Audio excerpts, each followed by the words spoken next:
150 175కి ఎన్నండి 25 వదిలేసాం. అవతల పార్టీకి ఒక 25 వదిలేద్దాం. మనకు ఖచ్చితంగా ఈ ఎన్నికల్లో మొత్తం 175కి 150 సీట్లు మనం సాధించి తీరుతాం. రాజకీయ ప్రపంచం ఇవాళ నడుస్తుంది.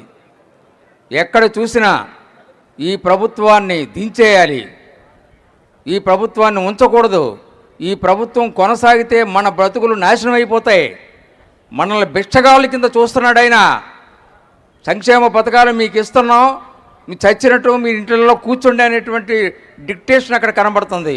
ఇటువంటి అరాచకమైనటువంటి పాలన, అటువంటి నియంతృత్వమైనటువంటి పాలన ఏనాడు కూడా స్వాతంత్రం వచ్చిన తర్వాత మనం చూడలేదు, కానీ విని ఎరగలేనటువంటిది.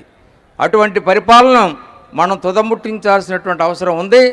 ఏమాత్రం మనం కన్నురెప్ప కూడా వేయకుండా మనం పని చేస్తే మాత్రం తప్పనిసరిగా ఆ 25 సీట్లలో కూడా ఎన్ని వస్తాయో వాళ్ళకి తెలియనటువంటి పరిస్థితి తీసుకురావాలి. కాబట్టే దేశ రాజకీయాల్ని, రాష్ట్ర రాజకీయాల్ని దశాబ్దాల పాటు శాసించినటువంటి మన నాయకుడు చంద్రబాబు నాయుడు గారిని కావాలని తప్పుడు కేసులు పెట్టి వారు హింసించారు. ఆ ఫలితాన్ని వారు అనుభవిస్తారని చెప్పి నేను తెలియపరుస్తున్నాను. అది మామూలు చేసేది కాదు. ఒక మంచి మనిషిని, ఒక పెద్ద మనిషిని, ఒక నిజాయితీ అయినటువంటి మనిషిని ఎందుకంటే వారితో నేను ముందు నుంచి నా గురువు గారు వారిని నేను చూశాను, అంటి పెట్టుకొని చూసాం. నేను రామచంద్రయ్య గారు, మెదలు మా శ్రీనివాస్ గారు, వీళ్ళంతా కూడా నిజాయితీకి మారుపేరు చంద్రబాబు నాయుడు గారు.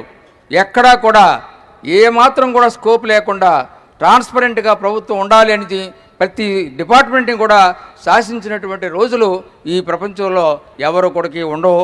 అటువంటి చంద్రబాబు నాయుడు గారిని శాసించారు.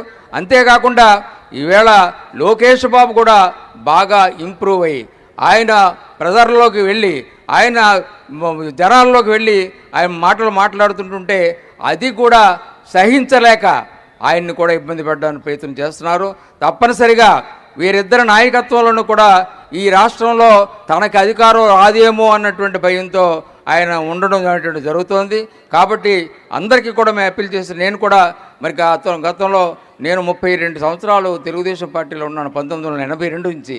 దురదృష్టవశాత్తు మరి 10 ఏళ్ళు దూరంగా అయిపోయాను. ఈవేళ అటువంటి సంఘటన బాబు గారికి జరగడంతో నేను మా కుటుంబ సభ్యులందరం కూడా చాలా బాధపడి బాబు గారి చెంతకు చేరి బాబు గారికి అండగా నిలబడాలనేటువంటి ఉద్దేశంతో ఈవేళ పార్టీలో మళ్ళీ మీ అందరం కూడా చేరడం అనేటువంటిది జరిగిందని మీ అందరికీ మనవి చేస్తూ